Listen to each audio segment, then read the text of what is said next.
Hey guys, good evening. Kung makapansin nyo po yung brake light natin dito ay wala yung third brake light. Ito po yung tinatawag na third brake light. Yung nandito sa bandang taas ng sakyan o dito sa may trunk.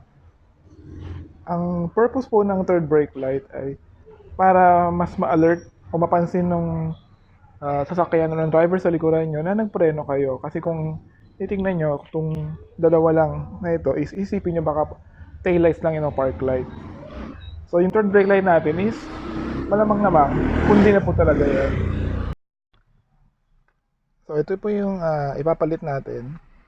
Nakakita ako sa blade kanina ng LED na pula. So ito single contact. So sana mas tumagal ito kumpara dun sa incandescent bulb na ginagamit ko. So dito po sa 1998 Corolla, yung ilaw or part sa third brake light ay nandito sa may trunk.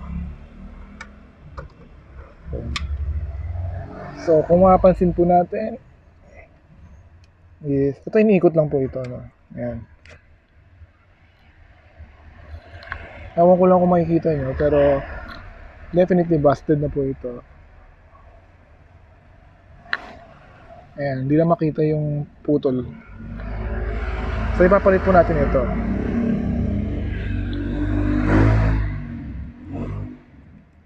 Ikot lang ulit. Then, tatapakan ko po yung preno.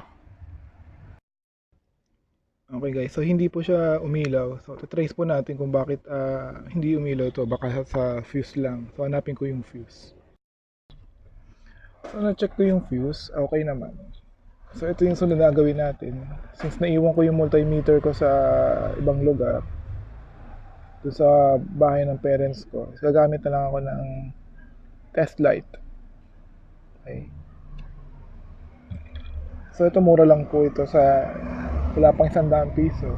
So careful lang baka ma-short nyo. Okay. So may ilaw po yung test light natin. So ibig sabihin may tumadaloy na kuryente rito.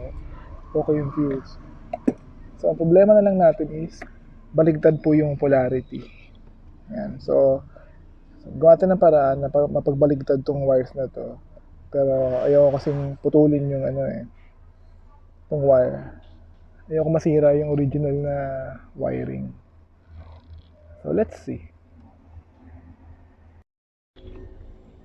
Okay guys, ang gagawin ko is tatanggalin ko na lang tong wire, then pagbabaligtarin ko na lang siya. So pwede naman po yun.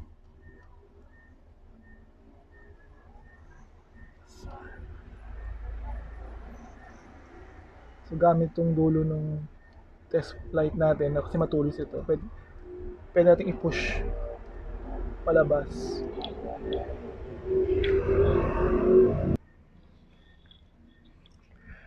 So yun isa sa mga challenges pag gumagamit tayo ng LED kasi may polarity. Kapag incandescent, madali lang, walang polarity tayong susundin.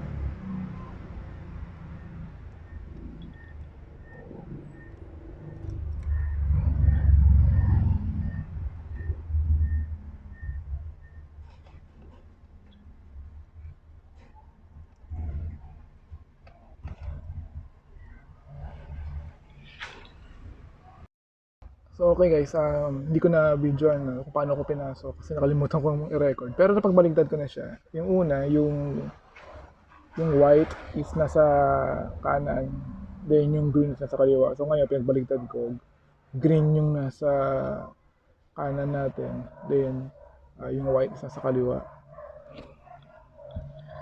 Then ibabalik na natin ngayon tong socket.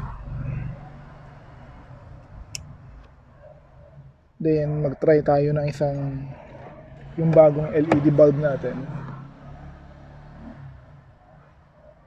Then natapakan natin yung preno. Hopefully, iilaw na ngayon.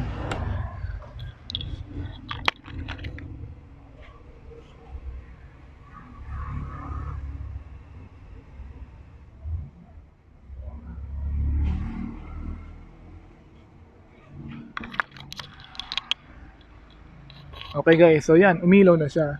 So ngayon, ibabalik na lang natin siya sa housing niya.